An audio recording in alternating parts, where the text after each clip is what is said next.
एका साध्या बोळ्या टळकरी माणसाची आणि एका अहंकारी कीर्तनकाराची बरं का, लय अहंकार त्या कीर्तनकारा. एवढा अहंकार ओत पोत भरून चालला होता, लक्षात ठेवा. ते असं कीर्तन उभ्या कीर्तनामध्ये बरं का घडलेली कथा आहे. त्यामुळं असं कुठल्याही कीर्तनकारांनी समजू नये, ध्यानात आलं पाहिजे की बाबा समोर बसलेली बावळट असतं. ऐकणाऱ्या श्रोत्यामध्ये एक तरी शहाणा असतो आणि त्या शहाण्याला काही शब्द कीर्तनकाराचे खटकतात. पण कीर्तनाचा नियम असा आहे की कीर्तन चालू असताना कोणी बोलू नये, आडवे प्रश्न विचारू नये. माझ्या मते जर समजा असं असतं की कीर्तन चालू असताना कुणाला काय बी शंका विचारा, तर माझ्या मते कीर्तन कुणीच केलं नसतं, ध्यानात आलं. आणि ही स्पष्ट तुम्हाला हा पुढचा मी दृष्टांत देतो. त्याच्यामुळं अहंकार नको.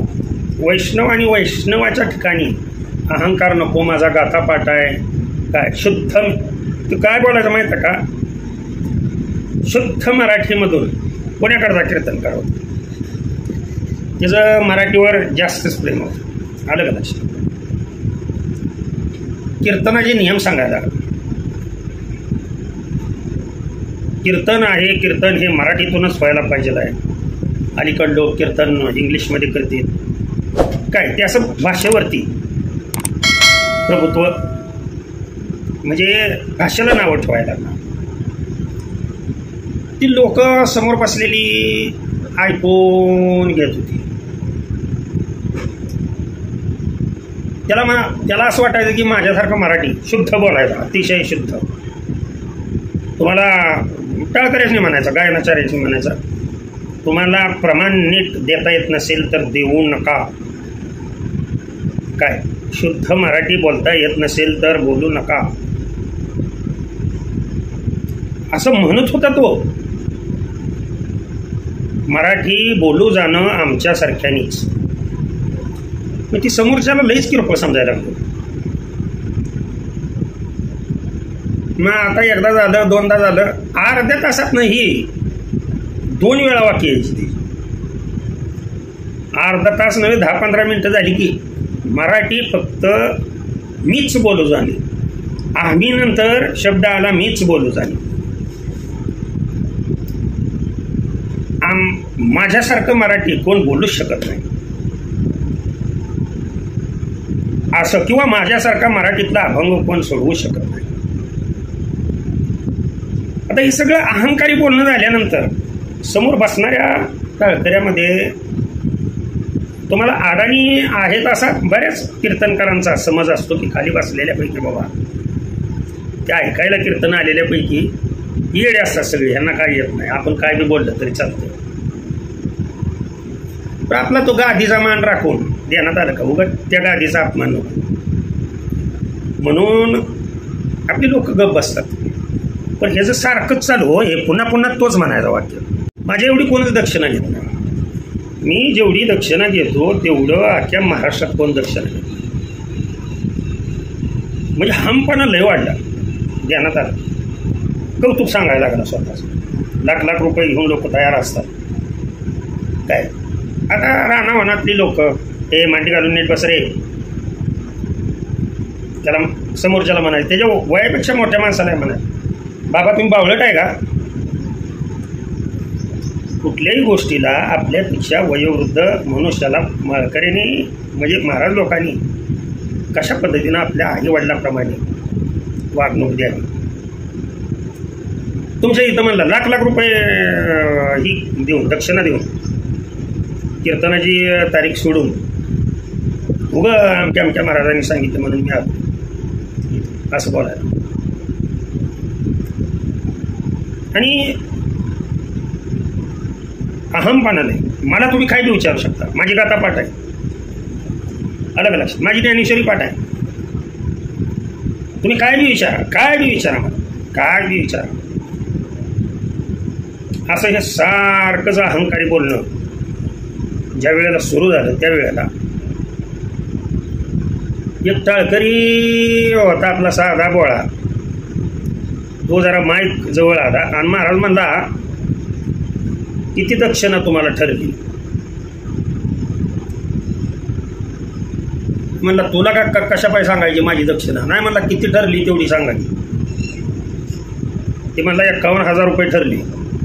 तू देणार आहेस का?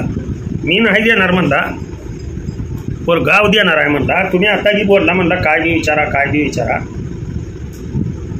त्यामुळे म्हणला मी आपला साधा बोळा माणूस आहे म्हणला. तर मी विचारलेल्या प्रश्नाचं उत्तर जर तुम्हाला नाही आलं तर काय करणार? सहज बोलून गेला, अहो दक्षिणा देतो मी तुम्हाला, माझी सगळी दक्षिणा घ्या म्हणला. काय हरकत? लोक म्हणली बसलेल्यांना काय हो असंच पाहिजे नुसतं, चला चला म्हणली, काय हरकत नाही म्हणजे. हा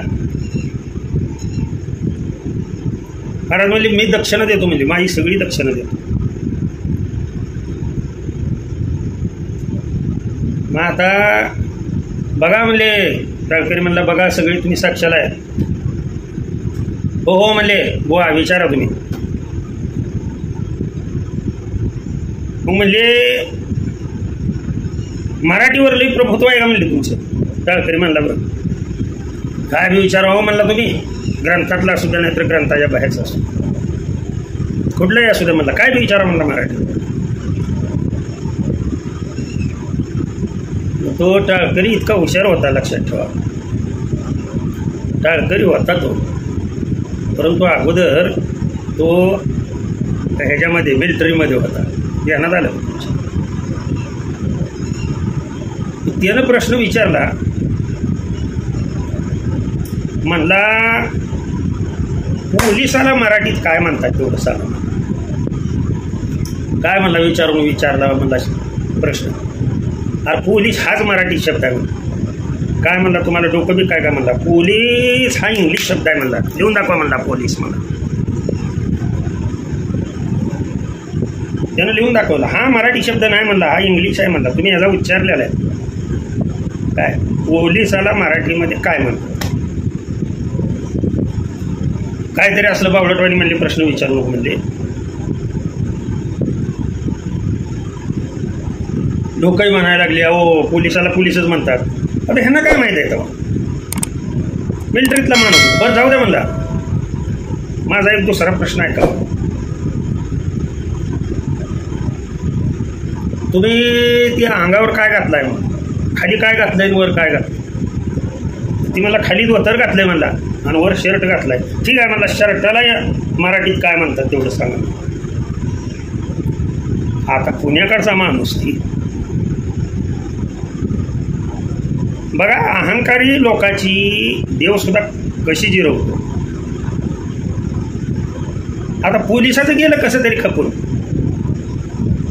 पण आता शर्ट म्हणलाय, स्पेलिंग सह सांगितलं SHIRT शर्ट. तुम्ही जो शर्ट घातलाय याला मराठीमध्ये काय म्हणतात मला सांगा, आणि कुठे येतं? अहो हारलो म्हणून मान्य करावं लागलं त्याला. कीर्तन करायला मी हारलो म्हणून मान्य करावं लागलं. ती म्हणला आता मला नाही आलं, तुम्ही सांगा म्हणला. आता तुम्ही वर आला. तुरोजी चाललं होतं अगोदर, पूर्णपणे अपमानच झाला ना. कीर्तनच चालू आहे, लक्षात घ्या. साधं सोपं आहे म्हणला. शर्टाला म्हणला मराठीमध्ये सदरा म्हणते, सदरा. सगळी लोक खो खो असायला लागली. काय नाही, तिथंच कीर्तन थांबवलं. तुम्हाला सांगतो, जे विठ्ठल केलं, सगळ्याला नमस्कार केला, म्हणजे माझी दक्षिणा त्याला द्या. आणि एक सेकंद सुद्धा न थांबता गाडीत लगेच बसला सोपाट. सांगायचं या दृष्टांतातून काय पहा, की समोर बसलेल्या व्यक्तींनी काय, समोर बसलेले लोक हे कीर्तन करायचे एवढे बावळट आहेत अजिबात समजू. आणि आपण तिथे ज्ञान देण्यासाठी आलेलो आहोत, आपला अभिमान दाखवण्यासाठी तिथे गेलेलो नाही. काय काय चांगले सुद्धा नावाजलेले कीर्तनकार त्या लाऊडस्पीकरवाल्याला त्या याला त्याला कसली लाऊड कशाला पाहिजे तुला माईक सिस्टीम, तुला आवाज नाही का? हा, असाच आवाज आला पाहिजे, तसाच आवाज आला पाहिजे ते गायनाचार्य वगैरे. हां हां हां जरा वाढवा. कशाला पाहिजे आहे तुम्हाला? भगवंताचं नामस्मरण करायला हे असलं पाहिजे आहे तुम्हाला? तुम्ही मोठेपणा बरं का स्वतःचं नाव म्हणून तर पाठीमागचे दृष्टांत दिले. आलं का लक्षात? जो तो चढतोय तो कशासाठी? दंभ दंभ बरं का. मुद्दा मी हे सांगितलं, दंभावरतीच मला बोलायचं होतं. मी प्रमाण सुरुवात दिला सांगायचं ते शेवटी सांगतो. त्या कीर्तनकाराची अशी अवस्था का झाली तर त्याला जगद्गुरु तुकोबार आहे प्रमाण देतात बरं का. दंभस्फोट भलत्या भावे, दंभस्फोट भलत्या भावे, मज हरी जन म्हणावावे, मज हरी जन म्हणावावे, मज हरी जन म्हणावावे. प्रमाण गात्यामध्ये भरपूर आहे. हा दंभ काय करतो माहिती आहे का? मनुष्य चांगलं कार्य करायला लागला की तो मनुष्य चांगलं कार्य करायला लागला म्हणजे इकडे पाऊल पडलं, माळ वगैरे घातली, कीर्तन वगैरे करू लागला की कीर्तन करू लागला की पोशाख बदल देण्यात आलं. शेडीबिंडी राखणार म्हणजे एक्सटर्नल सगळी सोंग देण्यात आलं का? दाढीबिडी राखणार, ती वेगवेगळी गळ्यामध्ये माळ अशी पट्ट्यासारखी माळ. अरे काही जरी फॅशन तुम्ही केली लक्षात ठेवा तर भगवंतापासून काही लपत नाही, ध्यानात आलं का? आणि जर हा दंभ तुम्ही दाखवाल अशी पुराणामध्ये भरपूर उदाहरणं आहेत. ध्यानात महाभारतात तर क्षणोक्षणी असली उदाहरणं आहेत. शल्य पर्वामध्ये तुम्ही मंकनक ऋषींची तुम्ही कथा ऐका की तुमच्या लक्षात येईल. नाचायचा म्हणजे इतका तपाचा अभिमान झाला होता की त्या तपाच्या अभिमानामुळं अखंड नाचणं हे त्यांचं सुरू राहिलं. पुन्हा भगवान शंकरांनी ते तुम्ही वाचन करायचं, व्हिडिओ फार मोठा होतो त्यामुळं हा दृष्टांत सांगितला. तर असं कुठल्याही कीर्तनकाराने समजू नये की समोर बसलेले बावळट असतात. वैष्णव जो आहे तो समोर बसलेला बी वैष्णवच आहे, आपण बी वैष्णवच आहे. आणि हा दृष्टिकोन पाहून जेव्हा तुम्ही कीर्तन तुमच्याकडून होईल, कीर्तन करत नाही तुम्ही, होतं कीर्तन लक्षात ठेवा. कीर्तन करू नये, कीर्तन व्हावं. मी पुन्हा पुन्हा सांगतोय, मी महाराष्ट्रात बोलते कीर्तन मी करून आलो. अरे कीर्तन करून आलास का कीर्तन झालं? हां, कीर्तन व्हावं लक्षात ठेवा. आपलंही अंतकरणात व्हावं आणि समोरच्याही अंतकरणात जागृत करून कीर्तन व्हायची सुरुवात व्हावी. याच्यासाठी सत्य असतात. सत्य आपला स्वतःचा शहाणपणा किंवा स्वतःची परंपरा सांगण्यासाठी नसतं. ध्यानात आलं. असा दंभ कुणीही दाखवू नये.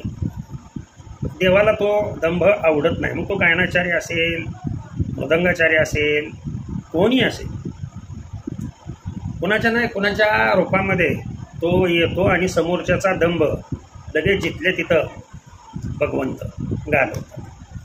चालेली सेवा तुम्हा सर्वांच्या चरणी, भगवंताच्या चरणी, संतांच्या चरणी अर्पण करून सेवेला मी पूर्णविराम देतो. कुंडलिक वरदा हरिविठ्ठल श्री ज्ञानदेव तुकाराम. विठ्ठल विठ्ठल विठ्ठल विठ्ठल विठ्ठल.